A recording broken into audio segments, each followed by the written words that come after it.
Okay, I'm going to slide through the hard facts and read a heap of comments that Peter has written in. Peter and Michael. Peter's 40, Michael is 42. Michael is a painter earning around $75K a year employed. Peter is a caseworker for children, contracts part-time, and last year earned about $40,000. Now Peter receives a carer's payment of around $20,000 per year, and they also have the family tax benefit of around $15K that will come in at the end of the year. Some hard costs are the school fees, which are 10 to 15 grand. What I will read now is, so you might be wondering, where did this money come from? So they've got $450,000, and there was an accident at work last year, and Peter has some permanent damage to her hand or hands. I don't know the details. She manages approximately 15 hours a week, contracting. I really want to continue self-employment and currently exploring career opportunities with less stress involved with work restrictions. She's hoping to wrap up the self-employment and just do some casual work and take a bit of a break over the next 6 months. Now, both kids have disabilities and are at private schools who cater for them, 2 boys, 13 and 10. They really can't go mainstream public school, so private fees are a requirement. They'll stay in their current house until the kids move out of home. We would ideally like to have Michael's wage and their carer's payment cover most things. Back to the hardline facts. The payment is $450,000, which I mentioned. They've got a mortgage of $500,000, and the house is valued at $1.2 million. Peter has $32K in her super, and Michael has $66. They don't have any other shares or assets, and the mortgage is about 6%, probably a bit less now. What else here? She says, I'm thinking we need to pay down the mortgage significantly. Michael's pay goes up 4 to 8% each year, and he's on line for a promotion in the next year or so. He has a car loan at $30K, but he pays it off doing weekend work for his own business, which is a bit of a side hustle, and I think they pay around $200 a week for that. And she said that they just want to make it hard, so they just can't redraw because maybe they do have a redraw mortgage. Oh, and she did actually say, it's not on this printout, but it was in the other email, they had a 90% fixed rate and a 10% variable with an offset. And she said something's not linked because the money's in that offset account, but the interest hasn't gone down, and the rate has just now gone from that 1.5% fixed up to 6%. So it's kind of the interest rates went up. This money has come in, and she has help debt of $18,000. So lots going on there. Anything else? Like house reno. They maybe want to spend 50 grand, and Mike will probably do that, and they'll be at the house for around 10 years. So we've got a $1.2 million house. We've got a $500,000 mortgage. We've got $450K in the bank. We've got some carers payments, some family tax benefits. Income is increasing for Michael. Income has been lowish for Peter because of the accident last year. This is just a summary I put together. Do you guys have any initial thoughts or questions that I might not have put on this summary from the email that came in? There was a few questions I had just in terms of, and we could just make assumptions on what that looks like. And they live in outer Melbourne. I think I said that. Yeah. So there was talks about income from a side hustle for Michael. Yeah. Don't know if that income is included in that 75 grand of income, or I don't think it is. If that's just kind of, that's just paying off the loan. loan. I wouldn't think. He's a painter, right? Maybe there's a few cashies. Yeah, there's a few cashies in there. Well, no, he's employed getting 70 grand. Yeah. Yeah, but then there's the side hustle. Yeah. That income may not be included in that 70 grand, but let's just assume it's not. Yeah. Yeah, I wouldn't assume that it is. No, we won't dob him in. Yeah. So, I don't know, what jumps out to you guys, when you see this case study? Feels like we're back in uni. I love it. It's a good financial advice case study. It is a good case and study. And that's it. Like, I think I've mentioned this before. The plane pilot videos I watch on YouTube, Captain Steve, sometimes he'll say at the end of the video, remember, superior judgment trumps superior skill or superior knowledge. Big time. So that's all well and good, because the textbook says, friggin', let's turn this up to 11. We've got to catch their super up and all this stuff. But the judgment and the reality of it is a different thing. Well, they're in a tough situation, right? Yeah. Fairly tough situation. Although financially, it now looks like everything might be okay. I think like we'll get to this as we go, but there's a lot they're going to need to do after paying off a mortgage if that's the way they go. Yeah. Look, I think there is some structural housekeeping, excuse the pun or not, just with the budget and spending plan. Because and I know that life's tough, but there is a fair bit of money floating around, and I know things cost, but you've got to remember, and I'm not being harsh on them at all, they've had a relatively very, very, very low mortgage for a long time.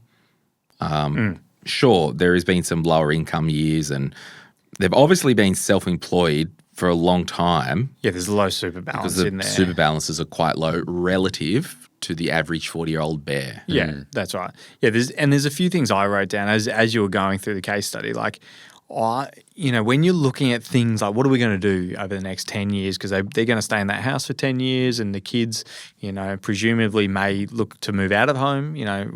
We'll have a 20-year-old and a 23-year-old.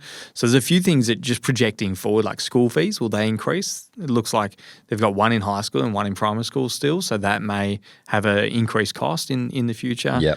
Other thing is, like, when will carers payments cease? As the kids get older, because if that's a big part of their budgeting, that's something to factor in. FBT, when will that stop or start? FTB.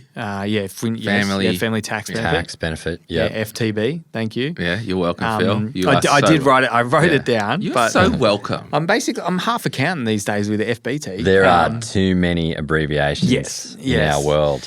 So, their questions, like, projecting forward, when will they reduce or slow down or completely stop? And is there, I think we can almost, and I know we should estimate this, but these kids both have disabilities. Does that mean they're likely to turn into adults who need care as well, right? Exactly, yeah, and that has a big projection difference.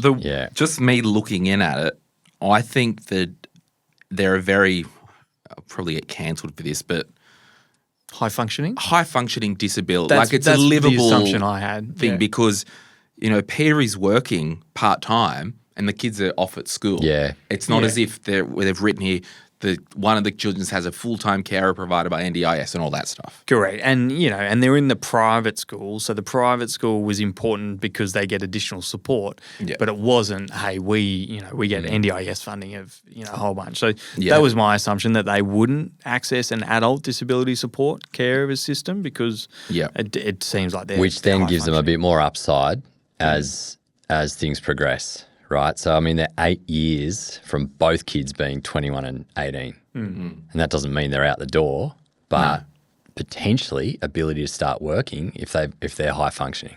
But it does mean a significant amount of their household income will start to fall off because we're talking $15,000 in family tax benefit and $20,000 in carers support. I think going forward, whatever way they look at this, because Peter's obviously she's done with this self-employment stuff and she wants to get some casual work. And I don't blame you, Peter. We're all self-employed. We do not blame you, Dan. I really don't blame you. I want Peter to be able to go to work, do her casework stuff and go home. None of this invoicing, none of it. Let's just get a casual job doing what you love. Peter, yes, she's got some permanent injuries with writing and typing, she said, which isn't great for casework. So it is manageable. But how do we get, there's a big thing, Peter's career, getting that back on track. Big time. That's like a huge thing. At a level that she's okay with, Yes. and then they can plan ahead. And that is one of the other unknowns, right? It's, well, where does income go after Yeah. this year for her? Yeah. And is it just at a base level? Is it just covering things like those school fees? Well, I think we need to get there, the end game, when we're finished with the case study and they've done their budget and spending plan. We need to try and get them not 100% financially reliant on the family tax benefit, because I would rather someone get an awesome job that pays well, that shoots them above the threshold, because there's just, you make more money from that because family tax benefit caps out. Yeah, exactly. And this is where it's just a matter of thinking about and projecting forward when they're going to stop. And it's really important, when you're not, financial advisors, you don't, you're not on Centrelink websites, reading all this information about it, but you've got to start projecting forward and thinking about that. But I think the first thing to, touch on is also that $450,000, that's in their account now. That's right. That's going to impact their Centrelink payments as well. Straight away. That's right. So we need to work out, what do we do? My initial thought is, it's funny, I don't love, because on the Retire Right podcast, when you do strategies and that, you say we hide it from Centrelink. I don't love that wordage of hiding it from Centrelink. I think I like the words, it doesn't impact Centrelink assessments. Well, you're trying to it's make in the house. You're trying to make smart money moves, Yes. and To the being able to keep earning the Centrelink income, which is so critical for their family, is so important, right? Yes. You don't have to hide it, but you do need to be smart. Well, we just need to optimize. Yeah, and Centrelink, your net wealth position won't change if it's inside a super or if it's paying off your mortgage. Your net position is the same. Yeah. Centrelink sees it very differently based on, liquid assets or Yes. Now, I don't know this, and I'll go out on a limb to say that you guys aren't Centrelink experts with this type of stuff. If you did magically put the $450,000, paid the mortgage down, so you had a $100,000 mortgage or a $50,000 mortgage, does Centrelink see that $450,000 in the account and look at it and deem it as if, well, you had it, you just paid the mortgage off and hit it? You're disclosing your mortgage balance. Right. So you've got a low mortgage. Yes, but they're not saying, well, you did have... No, it's not. Yeah, It's not that's what dodgy. I didn't think. It's not dodgy because you're... No, not at all. Yeah. Absolutely not. Yeah. Your home loan isn't assessed and your it home that doesn't you live count. in is not assessed. And before we kind of get into maybe solution mode, let's have a chat. The help debt for Peter of $18,000, you'd almost just forget about it for 10 minutes. She's going to be under the threshold. Yeah. It's just going to be significantly. Yeah, what do along. you think, James? Would you just leave it? Let it roll? Absolutely leave it. For You're sure. not, you're not paying off a help debt that's costing you minimal, a couple of % a year basically at the moment. Yeah, And if the percentage does if inflation goes too high, the government just give it back anyway. So, Yeah, that's right. pre-election. You just had a 20% decrease off it, so congratulations. I mean, with anything like this, there's a return on investment conversation, right? And you're thinking, well, does the cash sit in the bank? Probably not going to kill the carer's payment or significantly reduce it at least. So we're not doing that. You could pay off the mortgage, and if you're just looking at the return on investment, it's, well, what is the interest rate? Yeah. RBA cut rates again today. So we've lost 0.75 this year. And thanks for James wrecking the evergreen nature of this episode. We are recording this on the 12th of August, so there you go. It'll be up There within we the month go. anyway. You're welcome. We just get so excited over here, Oh, Glenn. we really do. Okay. So then you're looking at it and going, well, sure, rates might keep dropping, but maybe there's a bigger decision around paying off the mortgage anyway, and you put that aside. There are other things to think about when it comes to return on investment. If you've got $500,000 or $450,000, you could be investing, it could be in super. You're likely to get better returns. Yeah. But- the thing that I find interesting, and even for my case with me and Kate, my wife, this statement right at the bottom, we want to make it hard so we can't redraw. Yeah, because looking at this situation, you've got a couple of 40-year-olds. Sure, they've got a house worth 1.2. So obviously they live in Australia and they bought the house last year for $100,000. So they've had some good growth there. maybe they've just pumped the mortgage. Maybe there was another inheritance that helped them. I'm not sure. Maybe they have been self-employed for a long time because the super balances are relatively low. So you can look at this two ways. Like, they're in their early 40s, on net worth position strong, $500,000 mortgage, you'll take that any day of the week with a house worth $1 million, conservatively, even $1 million. But I think looking in, the kids are 10 and 13, or even rewind a little bit, when they're 30s, there's potentially been some sloppy money management prior to kids. Maybe, I don't know. I'm just kind of trying to make things spicy and entertaining. And maybe income's just been relatively low. Yeah, that's right. And throughout. And this is the thing with self-employment, guys. You've really got to look at it. I'm not talking to Peter and Mike here.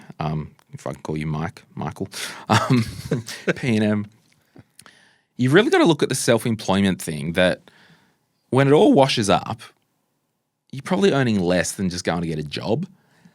However, you might like the flexibility of earning less and being able to do the school run. And I don't know. Anyway. That is actually a point I put down the bottom. It's not totally related to this case study, but it is something to go, self-employment.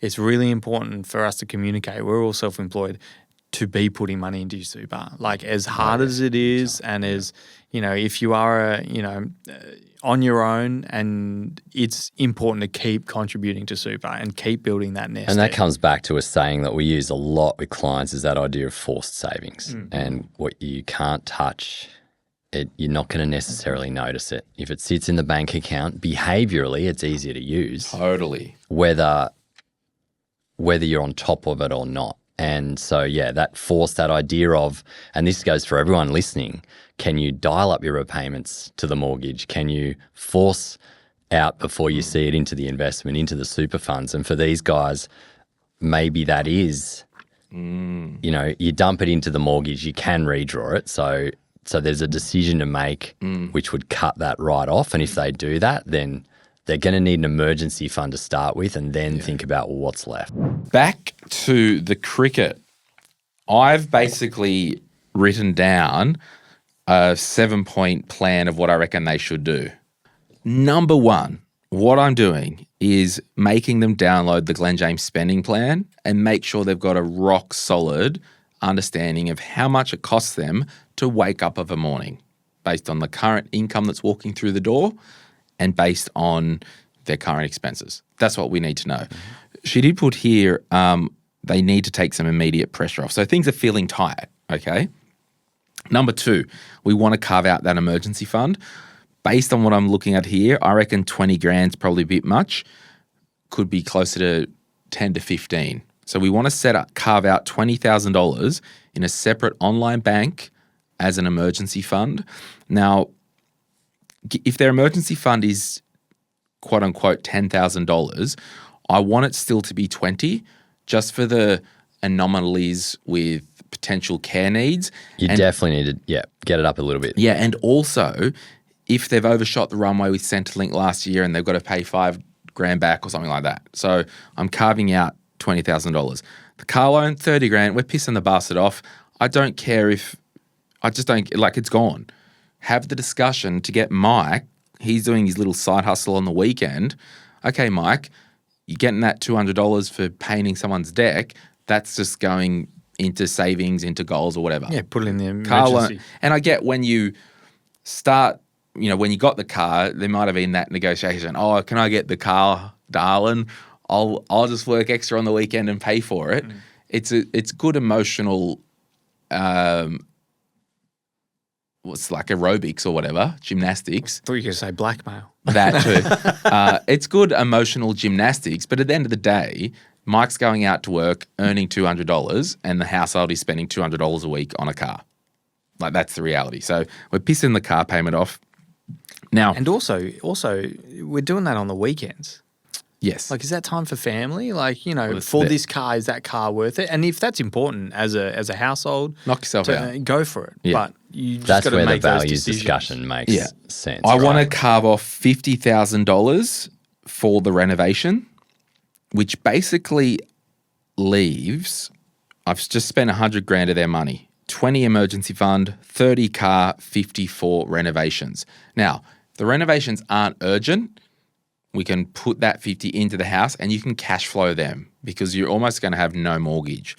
Then what I'm doing is speaking to the mortgage broker. These people, they're the perfect candidate for a vanilla everyday mortgage. No redraw, no offset. I know, at me in the comments, everyone, but I'm reading comments. We want to make it hard so we can't redraw. We want to take immediate pressure off. Now, what I did, I put into a mortgage calculator, and this is the scandal stuff that will get me cancelled financially, $150,000 mortgage. So go to the broker, reset the mortgage, $150,000 mortgage, 10-year loan term, okay?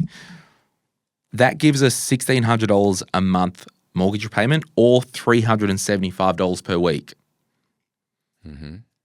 We need to do that. Sure, you're going to pay 45 grand interest over the next 10 years, but it'll take immediate pressure off. You can also, once dust settles and we get Peter's career back up and running, we can go and clear that mortgage within 5 years. Why are we doing a 10-year term? Just and so not it's longer? done.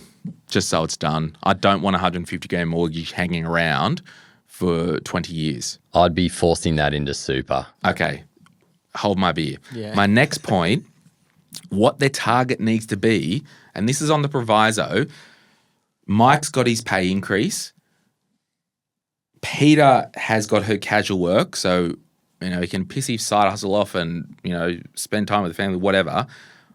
We want both of their incomes to support the family. Any Centrelink stuff is a bonus, okay, but it's not the aim.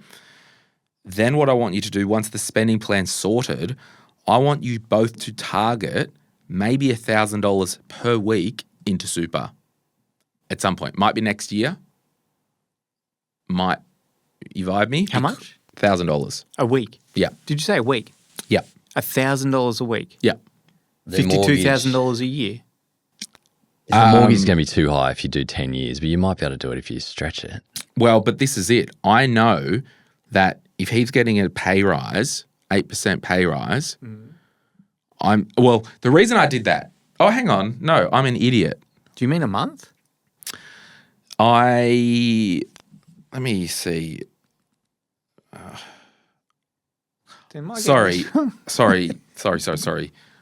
I think I worked out $500 per week into super Yeah, okay. on top of their SG. Because what I did, I put if you invested 30 grand per year into super from age 40 to 70, starting with That balance, $32,000 balance. Well, it's hard. I just wanted to kind of do some bush maths. So if you did 30 grand a year from 40 to 70 with $32 balance, 15% contribution tax, 8% return, 1% fees, 2.5% inflation, that's like $1.5 million in 20 years. Yes. So my whole thing 30 is years. 30 years, so Yeah. 70, yeah? 70, yeah. Sorry. And it's that last 10 years that makes all the difference. So That's right. So big time. in short, I want them, because realistically, if you have, most people are probably paying $1,000 a week for their mortgage, yeah? Ish? Yeah. I just don't want them to fall asleep at the wheel and not catch up their super. Question I have for you, James. Or they can attack the mortgage with all dear life, but I just think that super thing, they need to get their super caught up. Absolutely. Can we go and change the terms of the loan if we've got a $150,000 or is it an actual refi that we've got to go through? So it's it's probably not no, a you could get the resetting. bank. The bank could do it, or Yeah, the they mortgage would be broker happy to do it, yeah. could do the reset. Yeah. Because their income. I mean, But- they'd be able to service the 150K. all day I'm long. saying that but it's all day more- long. you work it out and you dial it up and you do it yourself if you want to, Yes. right? Yeah. So that could be a semi-forced way of doing Well, it. the only reason that I wanted them to put that $350 right into the house Yeah. is it will hide it from any Centrelink deeming of assets. Yeah. But if you've got your 150 grand loan but it was 400. It's the same. If it's still over 30 years or 25 or whatever they have left right now. Redraw. Yeah, but it's redraw. You see that So you cheeky can cancel the redraw. redraw. You've got to and cancel that's what I mean. Like, See that seriously, cheeky redraw? they're going to be, Cancel that. and get this, because they're probably going to be in this house for around 10 years. At least by the time they've stopped living there, they're not going to have a mortgage on it. Yeah. And then the big question will be, well, what is that goal in 10 years? Are you downsizing at that point? Potentially not with the age of the kids. Yeah, but well, what is the 13? Yeah, 23 and 20. it depends on their ability to work and do all of those types of things. But if they're thinking of just moving and staying at the same price, well, there's no considerations there. But there's upgrade or downgrade considerations on the flip side of that. And so, you know, if we go back to strategy with that massive chunk of cash, I think if you're putting money into super, you're going as far as your catch-up contributions. You can go back up to 5 years if anyone hasn't heard of that before. Carry forward, go back 5 years to all the years that you haven't met the cap. The cap being basically this year it's 30 grand. Concessional cap, it was 25. It's crept up over the last 5 years or so. So every time you can go back and make tax deductible contributions to do that, to fill that gap. That could be worthwhile doing. Now, the thing is, if we're doing 30K and Peter's on 40 grand of income, then it wouldn't be for her. Yeah, you wouldn't want No, but he'd be doing Peter, it. and that's why I just kind of did blanket. Yeah, contributions into super. Yeah. Concessional or non-concessional. You do it for in. Michael. Yeah.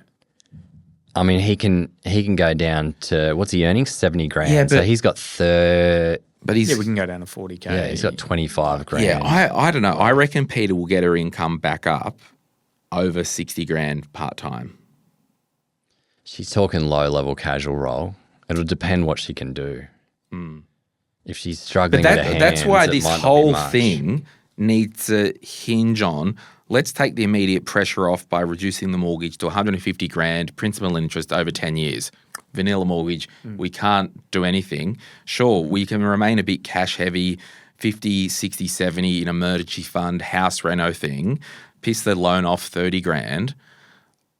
Let's just try and get Peter's income up. We don't have to renovate everything tomorrow, or put the extra 50 into the mortgage and cash flow the friggin' renovation of the bathroom. We just save up 10 grand and pay for it. Yeah. This is if where- we've got rid of that car loan, can we cash flow Yeah. that reno? Because Michael's doing a lot of the reno anyway, so can we just Yeah, take because he's 12 months to obviously do it? a tradie, yeah. So For us, I would say if I'm working directly with this client, we are mapping it out for 10 years and making assumptions and going, hey, Peter, what do you think you're going to earn next year? What's a conservative amount? Let's look at that. Let's go to the next year, the year after. Michael, is it going to 8%? Are we getting 8% every year for the next decade? Make some guesses at that and then go, okay, well, what does it look like? If you go to 150 grand mortgage and we make these changes now, what's the impact of that on your ability to do the 1,000 or the 500 a week or whatever it might be into super? Where does that leave you? Short, you're going to pay off your mortgage in 10 years. Great, tick that off. Are you downsizing or upsizing at that point?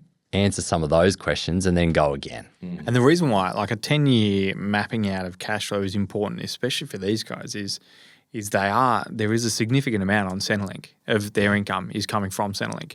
That will stop, that will change. You know, we're not getting, family tax benefit for that full 10 years. Yeah, when does this So all have we stop? cash flowed for that? Have we? But this whole When do the speaks school to the fees career. stop? Your career is always the main consideration, like what money's coming through the door. And granted, Peter is obviously doing part-time, kids, we didn't read it all, but, the carer's payment is because the kids have significant needs which impact her capacity to work. So, yeah, I get it. It's complex, but still, what are we thinking longer term? And based on what I can read here, we want to make it hard so we just can't redraw. We want to take the pressure off. In this situation, I don't mind if, and most mortgage brokers would probably put a bullet to your head and they'll say, oh, no, just do it 30 years. No, that's sure, it might be good to do that for flexibility, but 150K mortgage with a 10-year term, $375 a week payment, it's okay. we don't have to Yeah, do anything. and It's sometimes fine to do that. And again, sometimes it's good to be constrained. Like, looking at these numbers, it doesn't look like there was much savings before this cash injection. No. So a lot of people are living kind of like with very little margin. And so if they're used to living on little margin and comfortable, then constraining themselves to a 10-year, mortgage term actually makes a lot of sense because they know they work best because once there's spare money, well, we start spending and we feel like we've got, so artificially constraining yourself sometimes is really important. Yeah. Hey, it's Glenn here. Thank you so much for watching today's video. You made it to the end. Can I ask a favor? Can you hit that like button and maybe hit subscribe if you want to get notified when we release further videos just like this one, whether you watch the Money, Money, Money podcast or Retire Right. And remember, if you want to learn more about investing, I've got an investing book, The Quick Start Guide to Investing, and there's a link in the description to get your hands on a copy. Thank you so much. Bye.